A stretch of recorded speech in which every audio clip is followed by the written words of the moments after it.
volatilidad que ha sido el real estate en los últimos años, tomando en cuenta pues, la crisis que nos ha pegado tanto en la parte de real estate como de sector inmobiliario. Gracias. Buenas tardes. En la parte de real estate nosotros nos dedicamos tiene raíces comerciales únicamente, nos dedicamos a hacer centros comerciales. Yo diría antes de la crisis todo se podía hacer, todo se iba a rentar, todo iba a funcionar. La verdad es que estamos en un ambiente más racional, donde hoy en día los proyectos tienen que ser bastante más conservadores, en el sentido que tienen más la expectativa de estos centros comerciales de 100 tienditas. La verdad es que no se llenan, hay que hacerlos bastante más anclados. Para nosotros el tema, lo que es importante ver es que si vemos por metros cuadrados, el desarrollador más grande de México se llama Walmart. El año pasado hizo 365 tiendas. Ayer anunció que va a ser 428 tiendas en México este año. Entonces, ese sector pues, sigue creciendo. Si vemos las tiendas, las ventas, mismas tiendas, durante la crisis nunca fueron negativas. Siempre fue el autoservicio una parte de centros comerciales que creció. Y compañías como estas, o puede ser Chedraui, Soriana u otras, pues andan creciendo en órdenes de 12 a 14%, lo que implica que mismas tiendas, si crecen 3, ese 10% lo tienen que crecer en área de venta. Lo que también ha pasado en el sector es que cada vez encontrar un terreno en México de 50,000 metros en Insurgentes, donde vaya un Sam's Supercenter o vaya una comercial mexicana, es más difícil. Lo que ha pasado es que los proyectos se tienen que hacer más complejos, en algunos casos verticales, donde básicamente el autoservicio o los cines son parte de ese complejo, pero necesitas distribuir el costo del terreno entre varios inquilinos, ¿no? Eso especialmente para las ciudades Monterrey, México y Guadalajara. En ciudades medianas, nosotros tenemos un estudio que hay 200 ciudades de más de 50,000 habitantes que no tienen autoservicio formal. ¿Esto qué quiere decir? Que no hay una caja de ninguna de estas marcas. Entonces, obviamente, no son los formatos de 10,000 metros, pero sí son las bodegas Aurrera, las bodegas Express, las bodegas más chicas. Nosotros vemos que el futuro para el autoservicio, estábamos platicando hace poco en el panel, y la verdad es que si tú comparas el precio de los terrenos y del real estate comparado con el mundo, pues parece ser que está muy barato en México.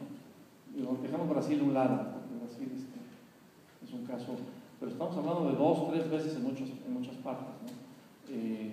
Nosotros estamos convencidos que todavía queda mucho crecimiento en la parte de centros comerciales. Tú ves la penetración de centros comerciales por habitante en México, es 10 veces más baja que la de Estados Unidos y 3 veces más baja que la de Brasil. Entonces pensamos que todavía va a haber mucho crecimiento. Obviamente la crisis financiera afectó mucho el crecimiento de estos inquilinos, pero creemos que estos próximos 3-4 años van a ser muy buenos. Okay, gracias. Andrea, ahorita Jerónimo comentó un poco la comparación del mercado internacional y las perspectivas del mercado. A lo mejor tú podrías decir un poco más en perspectivas del mercado y en comparación de la situación que tenemos en real estate con el mercado internacional. No sé si quieras ahondar un poquito más en el tema. Bueno, es difícil comparar México hacia nivel internacional. Creo que y también es muy difícil compararlo con Estados Unidos. Las economías son completamente distintas. Creo que ha habido muchas comparaciones que de alguna manera son válidas con Brasil y hay diferentes dimensiones que hacen que el desarrollo de bienes raíces sea o haya sido diferente, ¿no? Y sobre todo en el momento de hoy. Y lo estábamos discutiendo hace rato, ¿no? Estábamos discutiendo, por ejemplo, que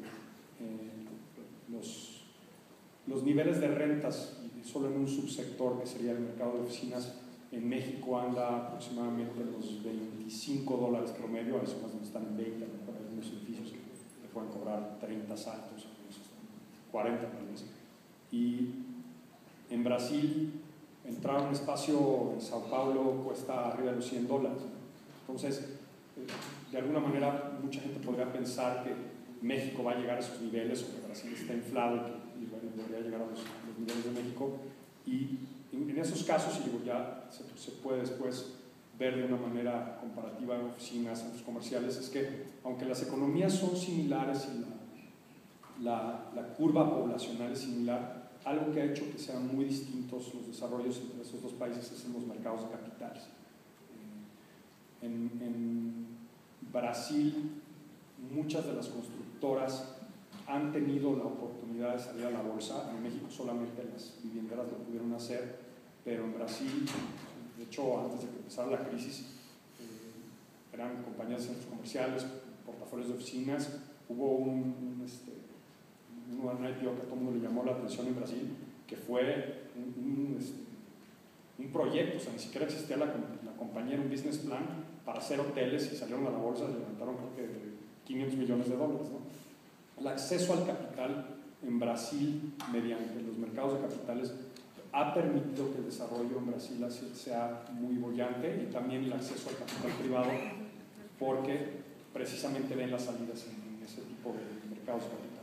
En México, aunque ciertas situaciones macroeconómicas pudieran indicar que deberíamos estar mejores que ellos, como tasas de interés e inflación, de alguna manera ciertas cuestiones, volvemos a lo mismo, el acceso a financiamiento y el acceso a capital ha hecho que el desarrollo sea un poco más lento comparado con Brasil, y que asimismo también no haya un exceso de capital que haga que los precios sean tan altos como en el caso de Brasil, ¿no? O sea, se puede argumentar que Brasil está en una burbuja, o que ha llegado a un pico y que ellos solamente pueden caer en lo que se refiere a precios de los activos o precios de rentas.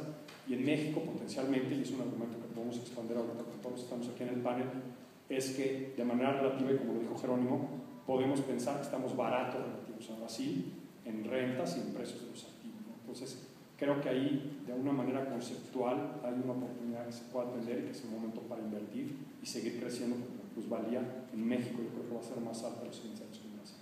Okay, muchas gracias, André.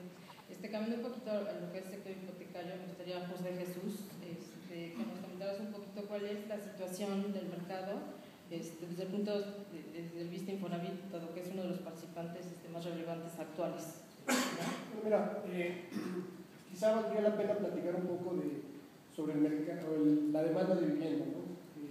¿Qué es lo que explica, digamos, la dinámica después en el mercado, incluso de bursátiles? México, por la estructura demográfica del país, pues tenemos una sociedad que requiere al año en la construcción de alrededor de unas 600,000 viviendas, ¿no? Hoy en día se está produciendo mucho menos que eso en México. Entonces, yo creo que el sector vivienda, ya por ese hecho, genera oportunidades muy importantes de inversión. Sin embargo, eso no quiere decir que, digamos, no haya retos, ¿no? Y me quiero referir particularmente a, en primer lugar, la necesidad de desarrollar mecanismos de atención o de solución de la demanda de vivienda de los segmentos de población que no tienen acceso a un sistema de seguridad social, básicamente población que se encuentra en la informalidad y que representa un porcentaje muy importante de la población y que ha estado históricamente subatendido. Entonces, ese es un primer reto. Creo que también hay un reto a nivel, un reto muy importante en términos del modelo de desarrollo urbano que se viene siguiendo en el país, porque, y recientemente ha estado mucho en la discusión pública el tema de la expansión que están teniendo tan horizontal las ciudades en México, y que obedece, pues, digamos, a quizá una falta de regulación. Nosotros pensamos que tiene que ver mucho con la actividad de los municipios, que son los que deben de estar desarrollando planes de desarrollo urbano, pero que eventualmente va a incidir digamos, en la forma en la que crecen las ciudades y en los requerimientos de inversión para atender la demanda de vivienda. Y el tercer aspecto, donde yo veo un reto muy importante, es en el modelo de financiamiento, ¿no? Evidentemente, a partir de la crisis hipotecaria en Estados Unidos, pues el modelo de financiamiento, tanto en el mercado primario, que es el mercado del crédito individual a una persona que viene a comprar una casa, como en el mercado secundario, que es, digamos, la bursátilización de las hipotecas, ¿no? Yo creo que actualmente hay una discusión muy importante de cuál es el modelo que se debe seguir. Incluso, por ejemplo, en Estados Unidos vemos que está bajando la tasa de propietarios de vivienda, y quizás muchas de las definiciones de política que se hagan allá eventualmente van a, digamos, a llegar a otros países. En el mercado de las bursatilizaciones, que fue un mercado que empezó en México en el año 2004, 2003, finales del 2003, bueno, tuvimos años digamos, en que hubo mucha actividad, fue bastante exitoso, pero a partir de la crisis, pues ha sido muy difícil, sobre todo para las instituciones privadas, el poder continuar teniendo acceso al mercado. Esto no es exclusivo de México, ¿no? Si nosotros vemos lo que ha pasado en Estados Unidos, pues el mercado de bursatilizaciones no asociado a Fannie Mae y Freddie Mac, pues se ha visto significativamente reducido, y pues hay una serie de definiciones regulatorias que van a pena, y de política pública, que van a determinar la evolución de ese mercado, y que seguramente van a tener repercusiones en México. Hoy en día, digamos, salvo la actividad que tenemos nosotros y que tiene Fobiste, pues es todavía muy limitada la actividad en el mercado secundario de hipotecas. Entonces, yo, digamos, resumiría diciendo, bueno, hay oportunidades bien importantes, ¿no? Sobre todo, como ya comenté, que se desprenden de la demanda asociada a la demografía del país. Yo siempre digo que México, a diferencia de otros países que se pusieron a construir casas para gente que no existía, en México sí existe una demanda real de vivienda que es muy importante, pero sí tenemos que, digamos, hacer una serie de definiciones importantes en los aspectos que ya comenté, en el modelo de atención a ciertos segmentos de población, en los aspectos de planeación urbana y en el modelo de financiamiento. Okay, muchas gracias. Pasando, dado que tenemos aquí el seguimiento en temas de situaciones, me gustaría, Héctor, que representas a una parte del sector que desde los 90 tuvo una participación relevante